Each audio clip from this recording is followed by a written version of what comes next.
And now, without further ado, I wanted to invite to the stage our panelists. First of all, Minister Paweł Kowal, member of Polish Parliament, professor at the Institute of Political Studies of the Polish Academy of Sciences, former MEP. Mr. Paweł Kowal. Nataliia Lomonosova, research fellow in the Ukraine Research Network Center for Eastern European and International Studies, ZOiS.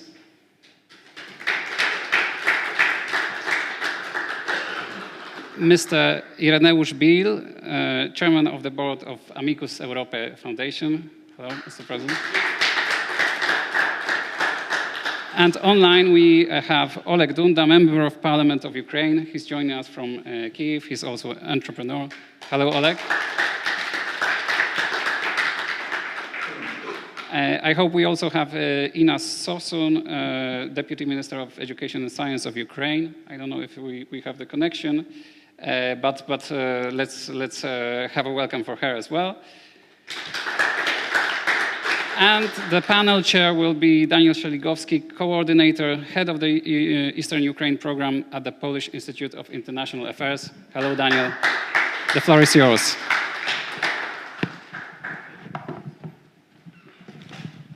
Good morning, ladies and gentlemen, Mr. President. This is apparently the first day of winter in Warsaw, but the topic that we are about to discuss today is definitely far from being cold and far from being frozen. This is the topic that usually brings a lot of emotions here in Poland, and this is, of course, Ukraine. Having the very fact, and I think this is important, I hopefully all of you know that this is the special day in Ukraine today, which is commemorated as a day of dignity and freedom to commemorate two European revolutions, the Orange Revolution of 2004 and the Revolution of Dignity 2013, which brings me to the very topic of the discussion, which is Ukraine and the European Union. And without further ado, I wanted to start with a short question to Mrs. Sovsun, but I'm still not sure if she is together with us. Connection problems. Okay, so I will start with Oleg Dunda because I really wanted to start with the Ukrainian speaker, but someone from the political circus precisely. Mr. Dunda, where we are, 11 years have passed since the Revolution of Dignity. Where we are today with the EU-Ukraine relations?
We all regarded it with concern, very skepticism.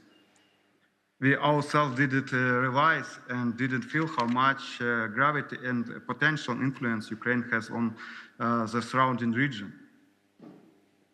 As it turned out, not just the region. We could have taken a long time to get closer each other if weren't for February 24, 2022. This date changed everything. This day, but not 2014. It's of course it was the Day of Dignity, Revolution of Dignity, but February 24, 2022 changed everything. It was like a domino effect that set off global processes on the European continent.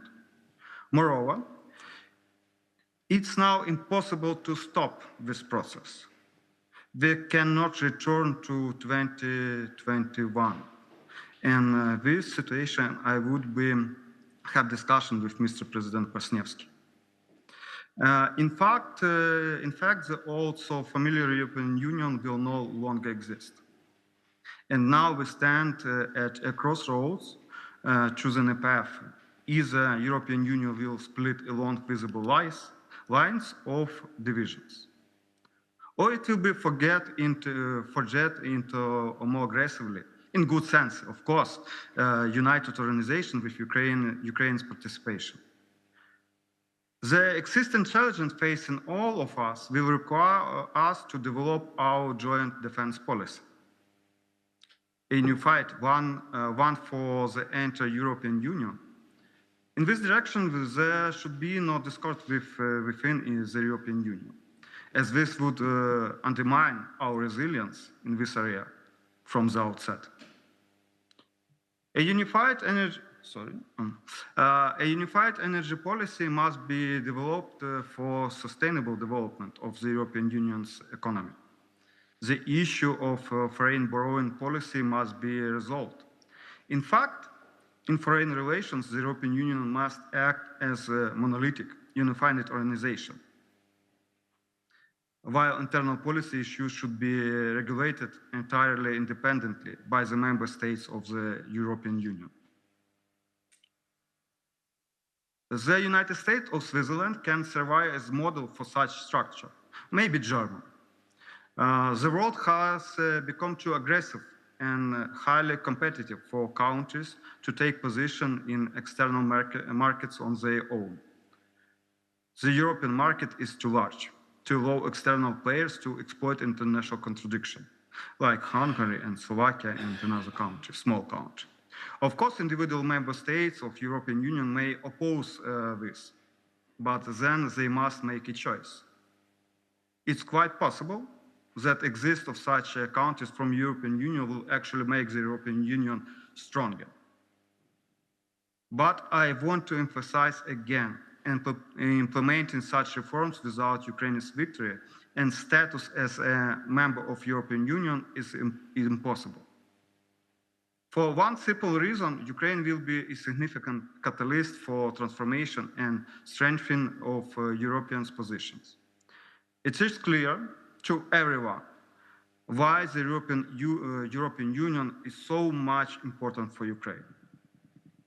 We don't have any question on this. But Ukraine is also important for European Union. Ukraine can provide military strength, military strength to the European Union in context of increasing competition on all continents and the need to reinforce economic ambitions with military contingents. For example, Wagner groups in Africa or United States military bases in clear illustration. It's clear illustration. It's impossible to overestimate Ukraine's potential in this area. Ukraine will have hundreds of thousands of well-trained and ready-to-survive fighters who will be willing to continue their service even in peacetime. I agree with my President Zelensky in this matter. Ignoring this fact will be like creating a ticking time bomb on your borders. You're in our borders, because this is a history of humanity. Learn in this matter. Learn with all us. We need to form a more proactive foreign policy, and external economic activity of European Union will require engagement in more competitive relationships in raw materials market. Incidentally, this will also require an increase in production capacity of the defense industry. Why look for potential on other continents when there is untapped potential at your doorstep in Ukraine? I would be noticed United States understand this. First of all, Republican Party. For example, Lindsey Graham. And in the end, wars have always been a driver of technological progress. Example of Ukraine is clear illustration of this. A lot of these military developments are used in civilian technologies. And let us not forget about the reconstruction of Ukraine. Just as reconstruction of Europe after the Second World War became a driver for United States economy, first of all. The reconstruction of Ukraine could become driver for stagnant economy of European Union. You can see this stage conditioned economy in Germany. This is just a brief description of potential of modernized European Union together with Ukraine. The potential benefits are too significant to allow bureaucracy to slow down this process. Ultimately, the decision of Ukraine's accession should be political, maybe like Greece. It may be responsible political leaders. Recent statements from the leaders of European Union, maybe member states, indicate that such understanding exists. Ultimately, attempts by individual countries to recall and repeat the accession procedures of early 2000 years, will lead to a split within the European Union and trigger chaotic process in formation of new alliance within the European Union. Пане Олеже, давайте ми ще вернемось до вас через хвилинку. Okay, добре. So this has been a very macro overview of the problems that we have, very sobering view. So I'm gonna turn to Paweł Kowal now and take a step lower, let's say, for a micro overview. Poland will chair the European Union soon for the next half a year. So the question is, having heard what Mr. Dunda told us, what are the plans, Polish plans, for the European Union and for the relationship with Ukraine as well? We have seen a very active position of the new government in this respect. What can we realistically expect? As you start from more broader picture, and I would like to ask you for kind of exercise for imagination. And can we, generally speaking, can we imagine Ukraine after the war out of the European Union and NATO? That's the question, which is a topic of practically every meeting with Western experts, Western politicians. And my question is about possibility to keep European Union, to keep Ukraine out of the political West, with the inflation, with the post-war, war trauma, with a lot of victims, with the economy, ruined economy, etc., etc. And that should be the main message to Western elites, that the enlargement and especially the process of effective and deep process of negotiation should be part of our interest. And we recognize as Poles, as Poland, the enlargement as a part of our national interest. There is no an example of a neighboring state in the European Union which losing out in an enlargement process. That's also about security issue, of course. That's also about using the potential tools to shape, to influence in the process of shaping of new Ukrainian society, like that crucial elements, for example, re-energizing the middle class, giving them more chance for the people from the province, etc., etc. And let's me move to real situation in the next year when Poland will have presidency. The first point, our traditional doctrine. Poland, it's traditionally pro-enlargement country, starting from the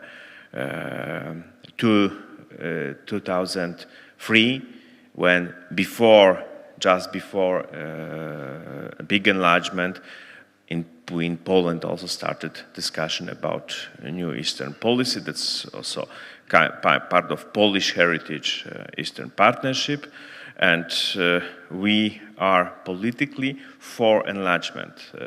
Ukraine plus Moldova, more questionable at the moment, Georgia, and the important, from the point of view of discussions with our partners on the West, it's also a question of Western Balkans enlargement. And I would like to underline, for example, last Prime Minister Tusk visit to Serbia, and in my opinion, great speech in Serbian parliament with the very direct message that Poland is for enlargement. Focusing on Ukraine, you probably, because I know this is a very, that in our conference participate very experienced people and well informed. As you know, the current stage is screening in the area of the first cluster, first basket. We're waiting just now for the results of that screening, and what is possible from the purely technical point of view. It's opening, of course, negotiation in the first cluster. That's possible, but depend on the result of screening, which is just now ongoing. Plus, politically, it's a question not presidency decision, it's a question of Council's decision, organization of EU-Ukraine summit. And that's also element for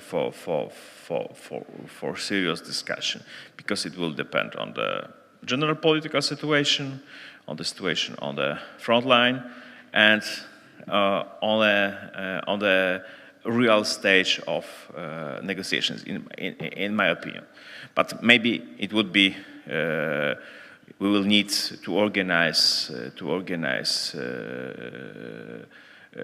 summit only for political reasons, for example, to politically support Ukrainians.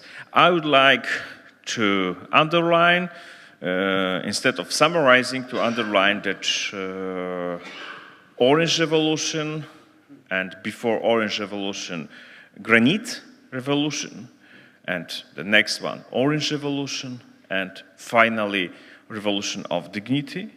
It was part of discussion about European path of Ukraine, and that's a good time to underline that basic fact for not only for Ukrainian history, but also for European history, for history of European integration, that the real reason for that revolutions was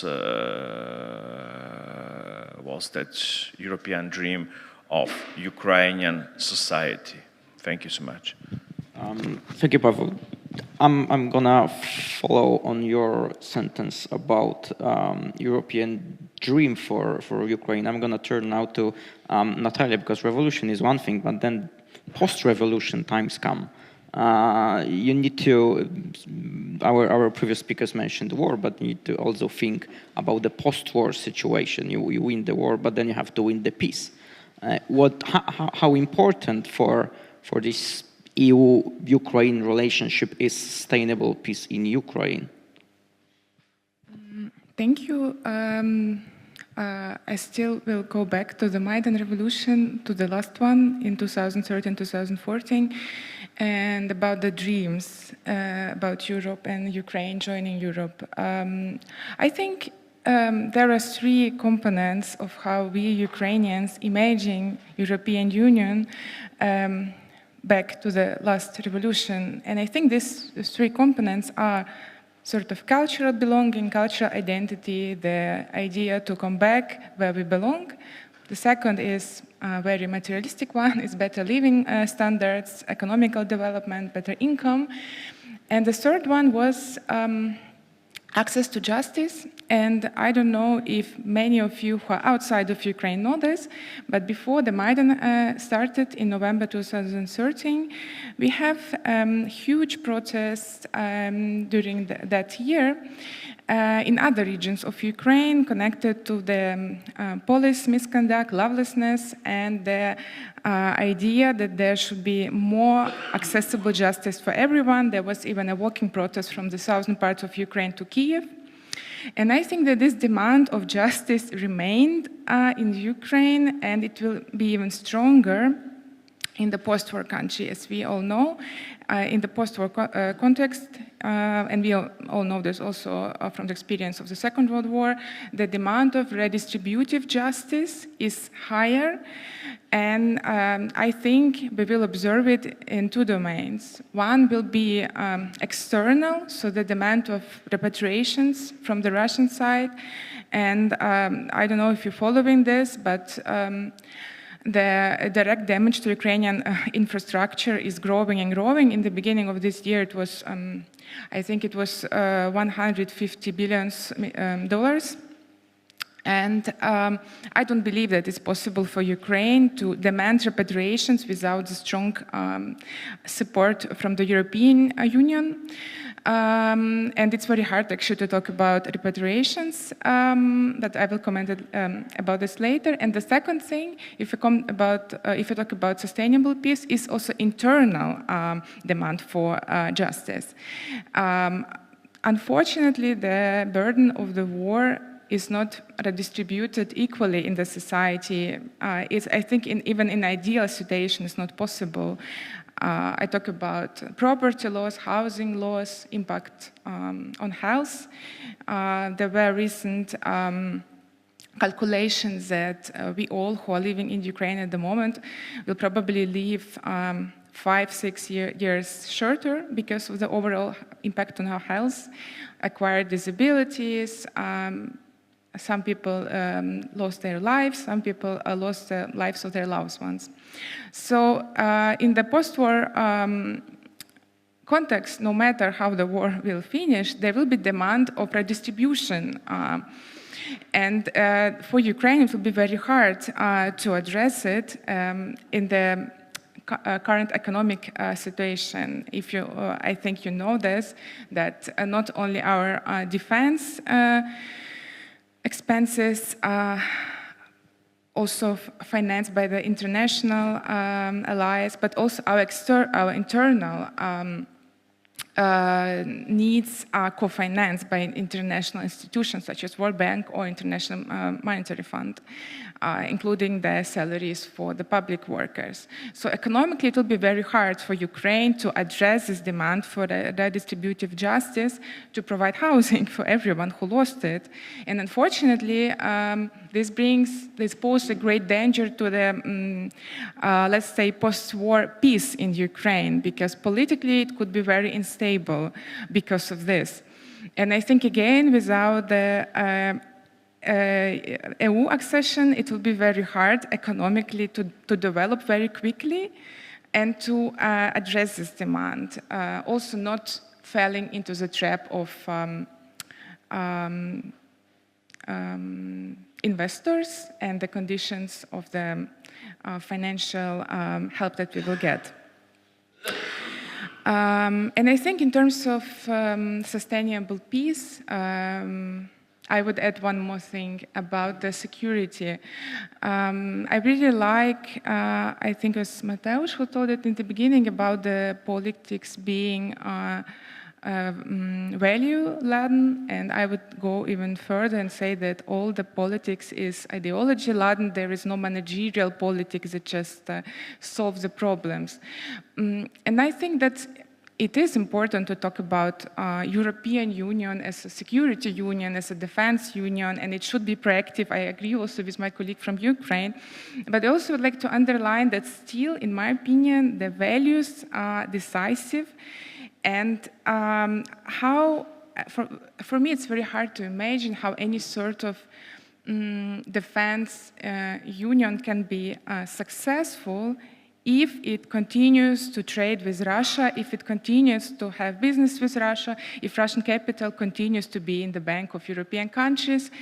It's just not going to work, I think. And I think here I would like also maybe to underline that it's not only the security crisis in this, it's also maybe a values crisis here. And this should be addressed because, I will finish with that, I think when the war in Ukraine continues, it influences both Ukraine, but also indirectly European Union, economically, with migration, and some other consequences. And I feel that there is a belief, or maybe it's only my feeling, that after war is the end, and there is any sort of peace treaty, there will be no impact on the European Union anymore, on the Europe in general anymore, because the conditions of the peace treaty is a main point of concern for Ukraine. It's our interest. But I would like to underline that the conditions of this peace treaty, or whatever will be signed, will be decisive also for the security order in the whole Europe. And if these both crises, not only security crisis, but also something that we should describe as value crisis, wouldn't be addressed, I think that would be very, the European Union will find itself in a very weak position, which we should not allow to happen. Okay, you brought to the surface the topic that I wanted to mention at the very end about the values and geopolitics. But before I get to this particular topic, I'm going to turn to Ireneusz. It takes two to tango, but sometimes it takes 3 or 4 to get the things together. And there is a question looming somewhere over there with President Donald Trump and what he's going to do. But putting aside President Trump, the European part of the question is, are we ready? Are we willing to get our things together and to get on our shoulders the burden of helping Ukraine and integrating Ukraine with the Western structures? Thank you very much. And first of all, I'm very obliged to the organizers for the kind invitation to this panel. And I'd like to address the question that you made, also refer to that what Paweł Kowal was saying, because I fully subscribe to the, let's say, political importance of keeping the pace of the integration process of Ukraine into the EU, which I think the most paramount importance we add to the negotiations process that was started in December 2023. But at the same time, I would not downplay the risks which are within the negotiations process, because, well, these will be to a large extent not political decisions, but these will be decisions within all these negotiation chapters, which will be based on very hard interests of the member states. And I remember once, as the Polish Prime Minister Marek Belka, who was participating in those negotiations for Poland, he said, a little bit shocked, that these were the most difficult, brutal negotiations that he has ever participated. And I think that's a very important point. Remember that there was even a hurdle with opening the negotiations, and it was only made possible by Viktor Orban leaving the conference room, because this allowed the other 26 member states to vote in favor.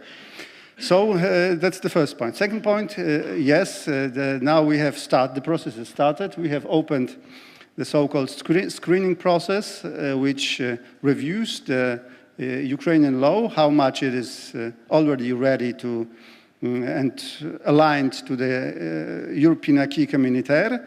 Altogether, there will be 33 chapters within, I think, six areas, negotiations areas. Denis Shmyhal last year said that Ukraine has a very ambitious negotiations timetable. They want to do everything in 2 years, so opening the negotiations during the Polish presidency in all chapters, and closing them in the Danish presidency in the second part of the year. Well, of course, we wish Ukraine the best. It's also important for us.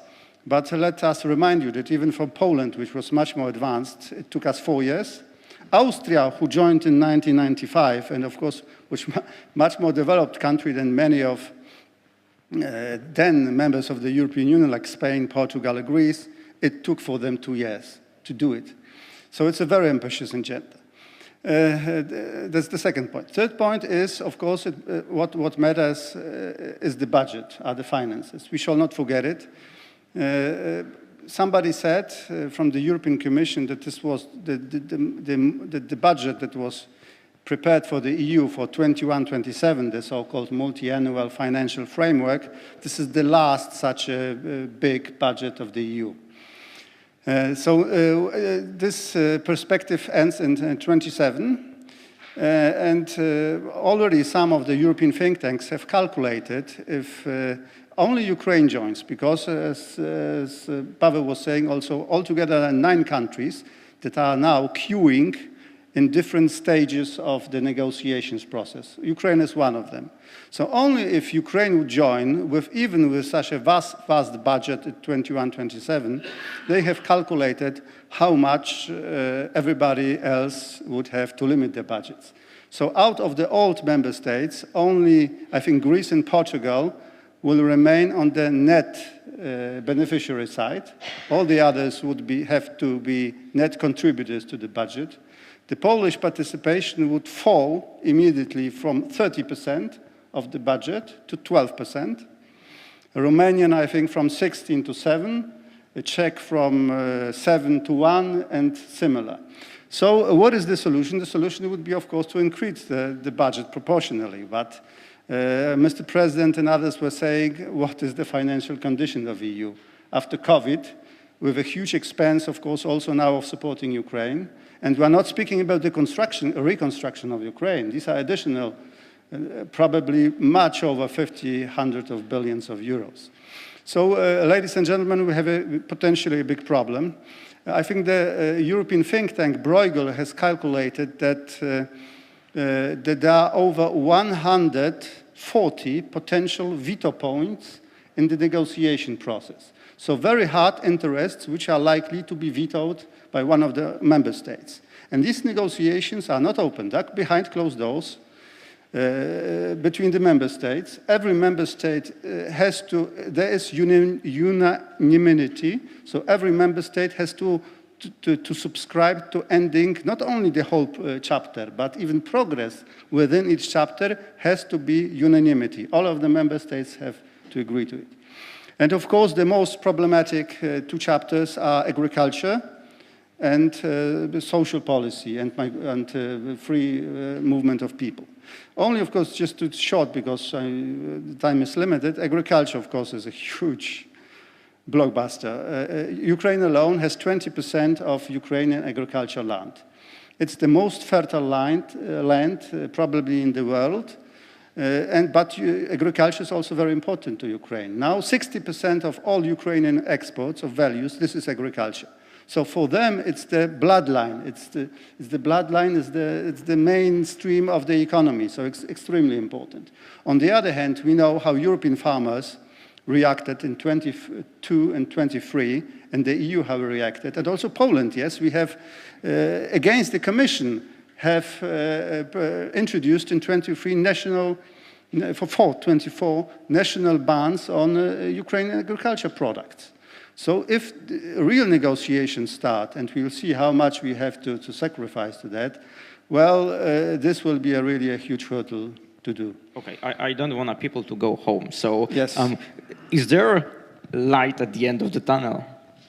Well, I think it certainly is, and I think, but it has to be with the institutional reform of the EU. We have to create the so-called European taxation and spending capacity. So we have to improve the EU, yes, by ourselves. Every enlargement of the EU was accompanied by new treaties, by new reforms. And I think this is also what has to be done. One of the ways is changing the treaties. So this is what France and Germany are proposing, strengthening the QMV process, so the majority voting. The other process is without aligning the treaties, and this is through so-called enhanced cooperation. So this is also another possibility. What will come, I don't know, but it is, in my opinion, inevitable. Paweł, so this question has to fall on your shoulders now. Is Europe able and willing to get the things together and step up if the United States decreases presence in Europe?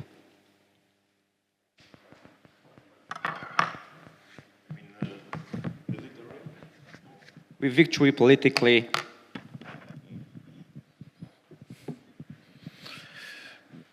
My experience from the last visit in US, and especially chat with Rubio. Excuse me?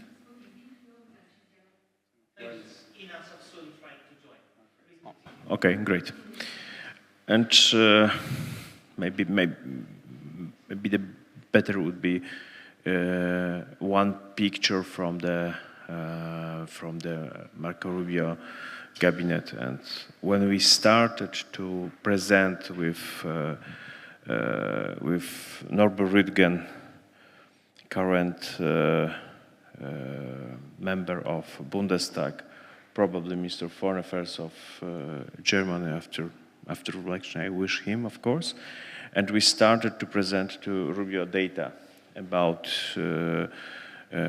scale of European support for Ukraine budget for military expenditures, etc. I saw like Rubio's face is changing, and we started, okay, I didn't know about that data. And after our meetings with in my majority Republicans, it was 1 week on the Hill in April. I used only this pattern. I started to present hard data about our European support for budget, for military budget, for Ukraine, for not only political. And my conclusion was that that's the first step to re-energizing, to bolster the transatlantic cooperation, to present, not to announce kind of, strategic autonomy, which is only a new phase of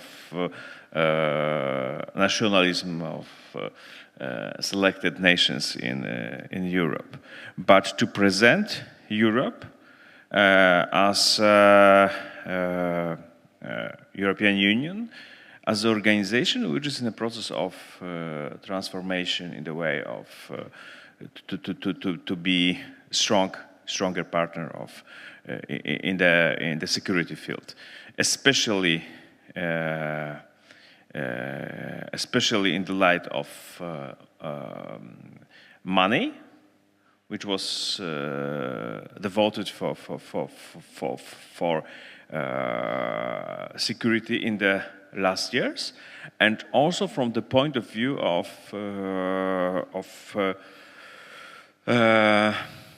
reconfiguration of the shape of European Union. I mean establishing of commissioner for defense. Yes, I know that just now the portfolio of a new appointed and first in history appointed commissioner is maybe not fully satisfactory for us, but that's the good also news to our American colleagues, that the first time in history you will have the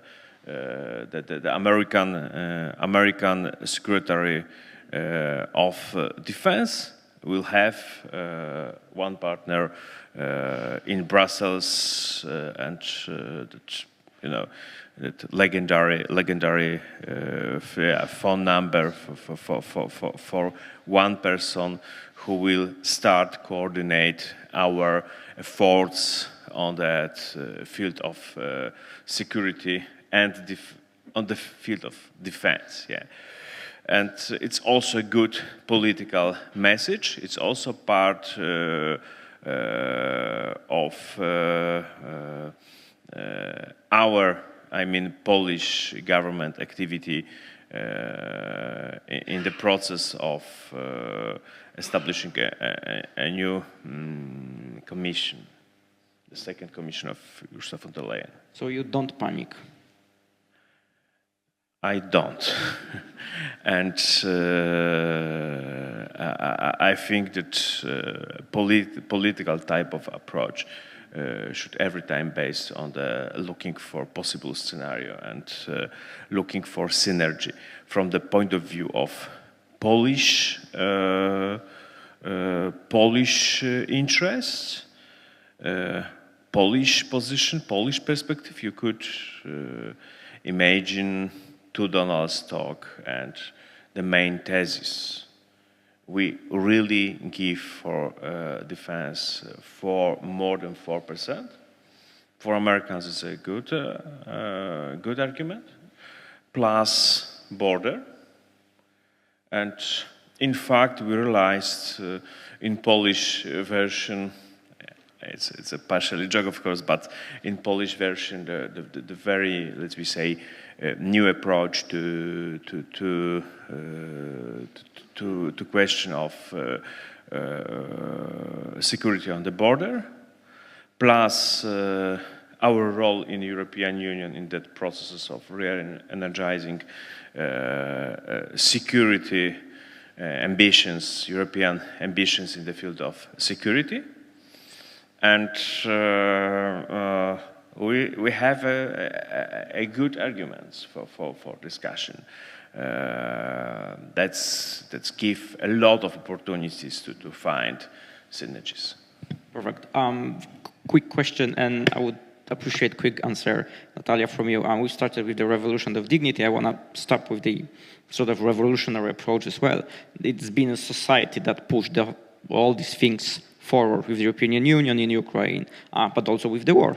That was a societal effort to get the things together again. How much of that is still there? How much does the Ukrainian society may be a driver forward with the EU negotiations? Okay. I think that if you look in any sociological survey on social cohesion and the involvement in civic engagement and on possible donation in volunteering, it's still very, very high, and the support of EU accession is even higher than before the full-scale invasion. I think it's like 84% who support it. But I think in terms of how decisive will be this participation, I would maybe refer to what the previous speaker just talked about, some negotiations, or let's say not some negotiations, but the most important negotiations happening on the closed doors, right? And being here and representing Ukrainian interests, I think sometimes what are Ukrainian interests? Because society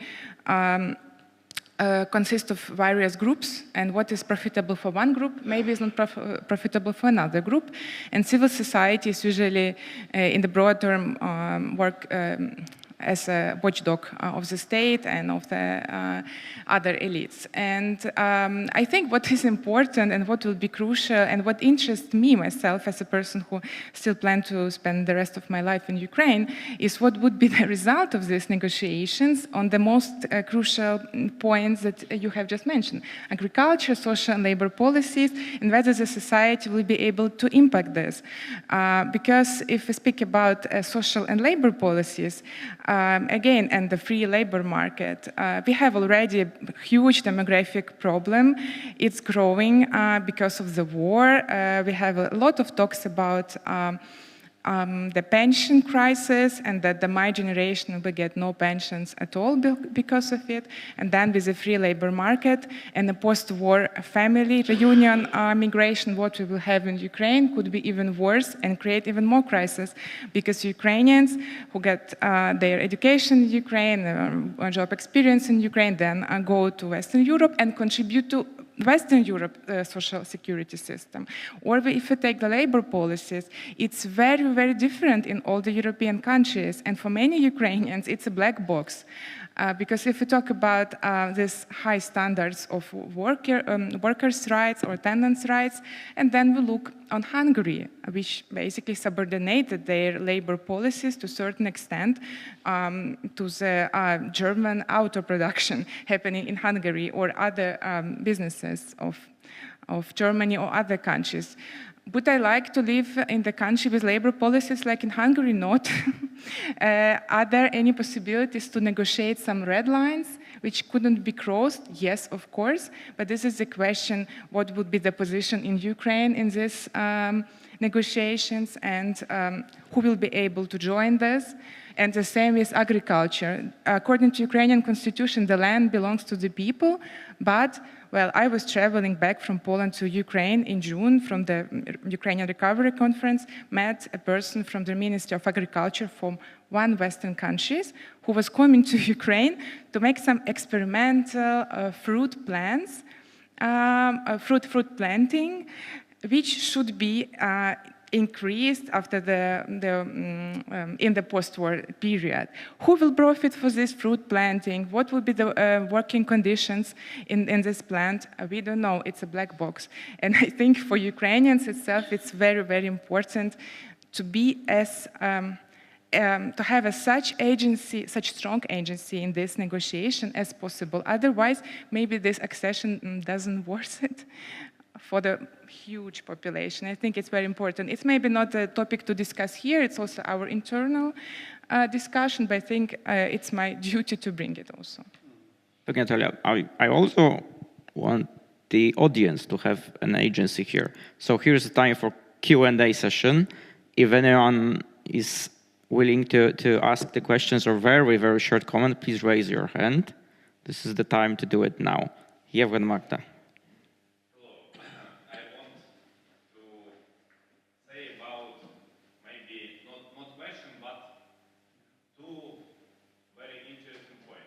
But they have to be short, yeah. Yes.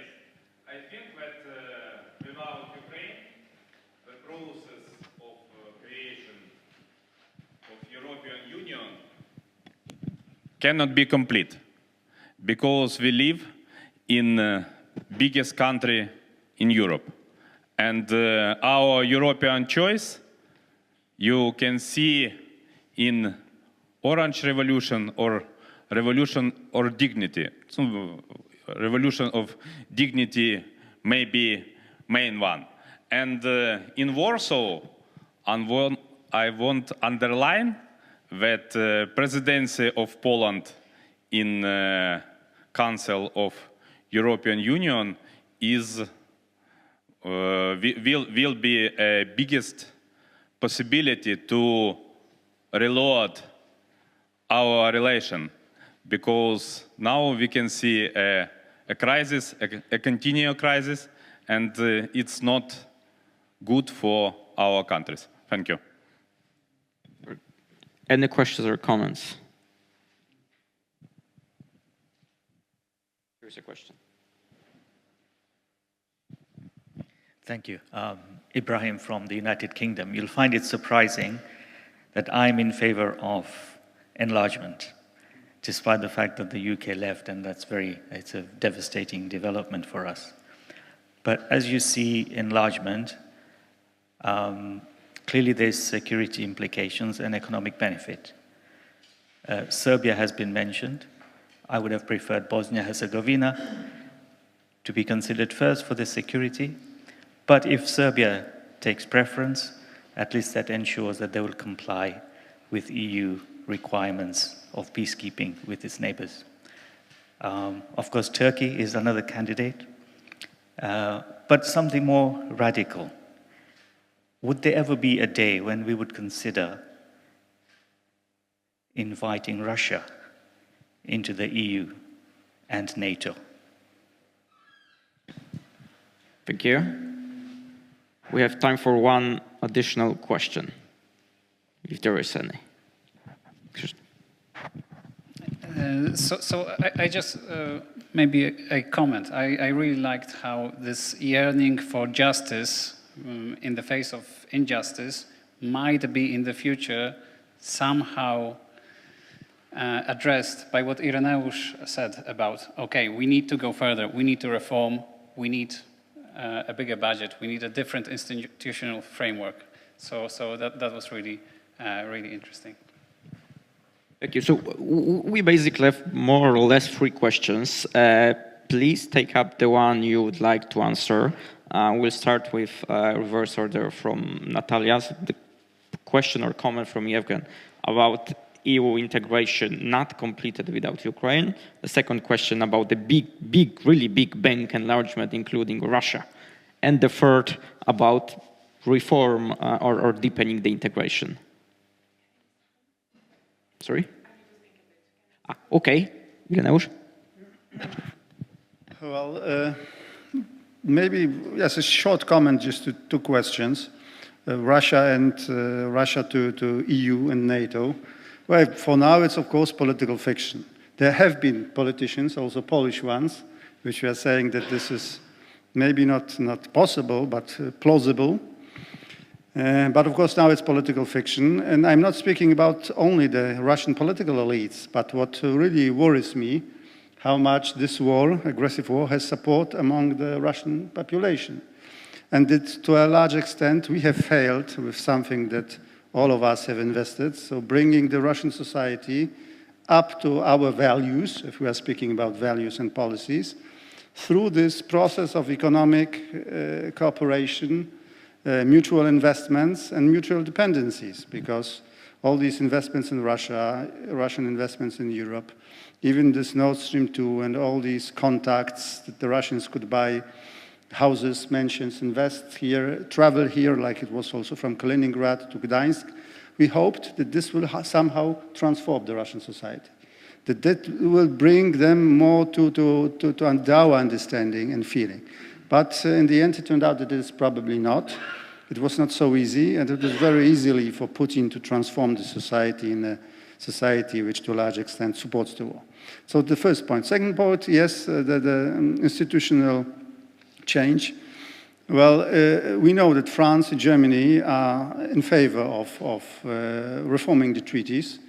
I'm sure that they will bring it before the next negotiations about the multinational financial framework.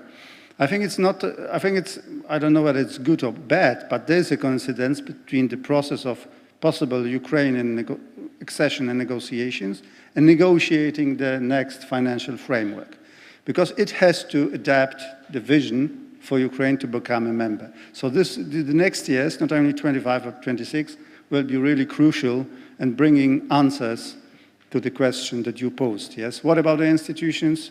What about the QMVs and the procedures, internal procedures? And second, what shall the budget look like? How to prepare it for the enlargement of the EU? Short additional question. Do you believe the enlargement could happen without opening the treaties? That's a sensitive issue. Well, we have some experiences that there were left gaps in the accession treaties.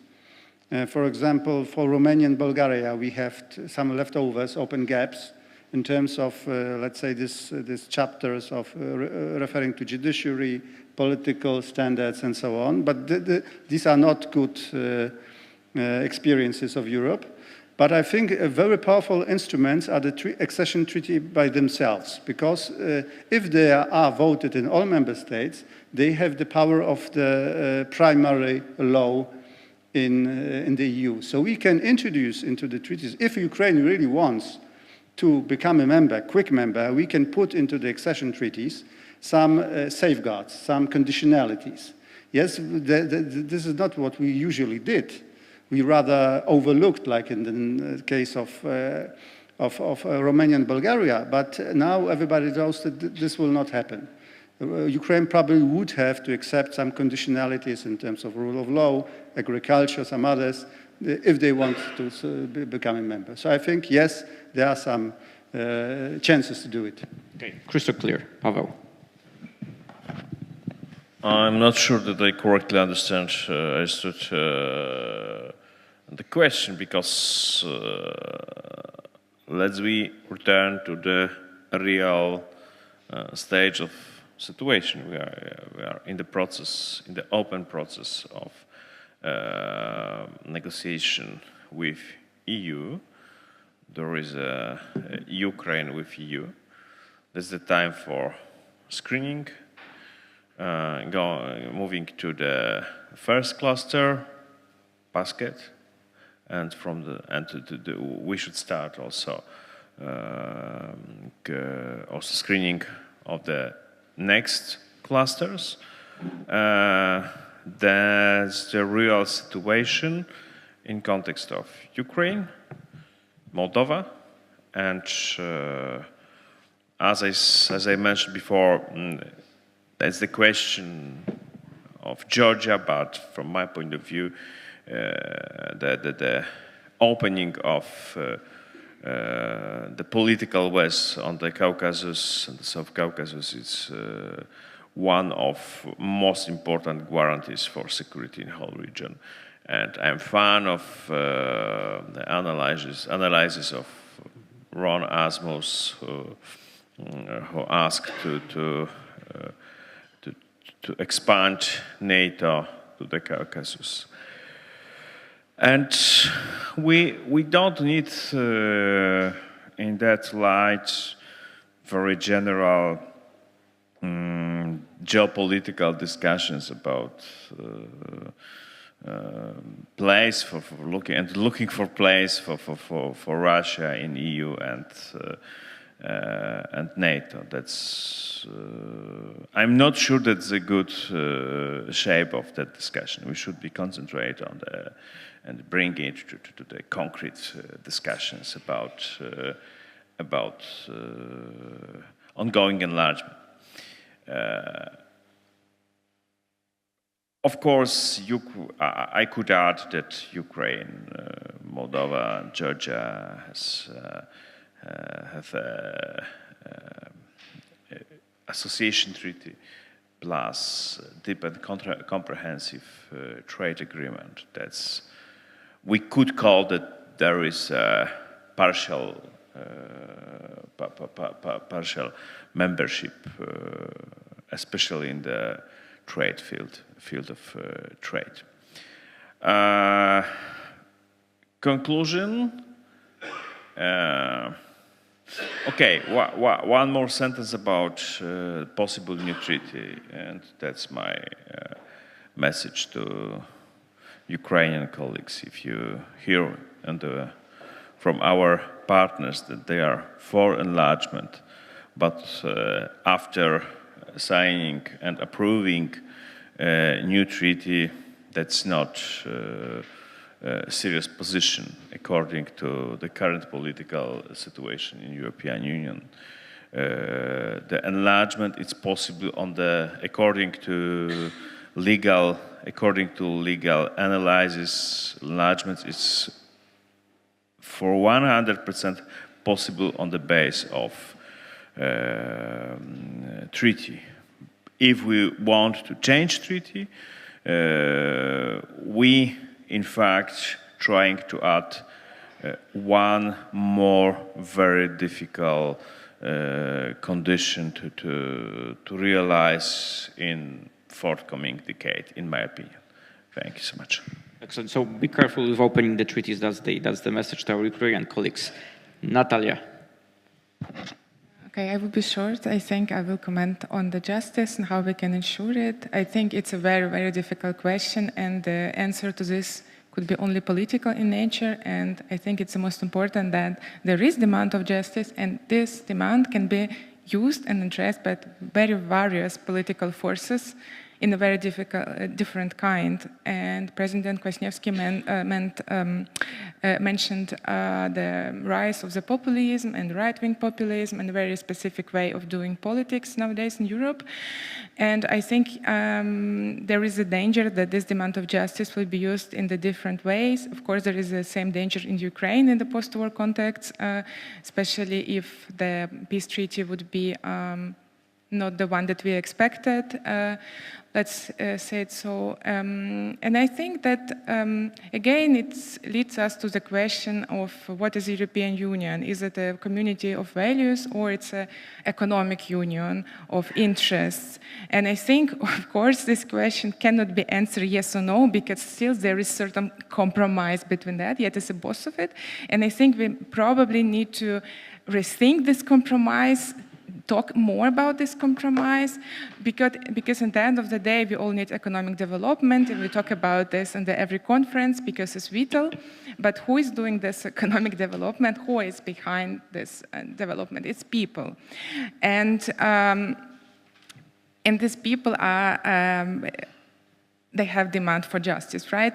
And when we talk about the Maidan, for example, we say, yes, the people got together to the protest, they're so brave, they have dreams, they have inspiration, and then when we talk about politics and we talk about accession or any other things, we start to talk, and if you look at the Ukraine recovery plans, we have human capital, and human capital doesn't have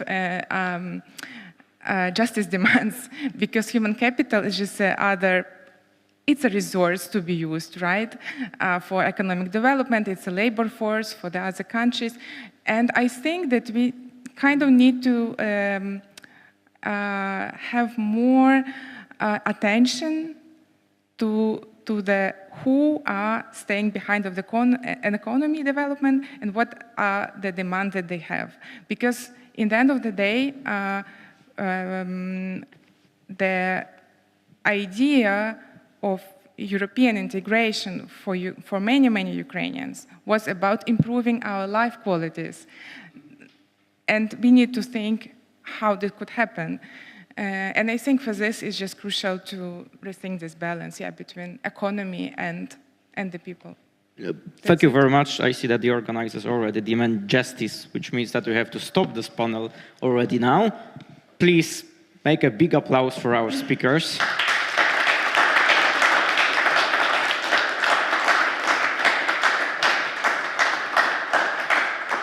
Krzysztof, back to you. Thank you, Daniel. Thank you to all the panelists. So you can come back. This panel is over, and we are moving to the next panel.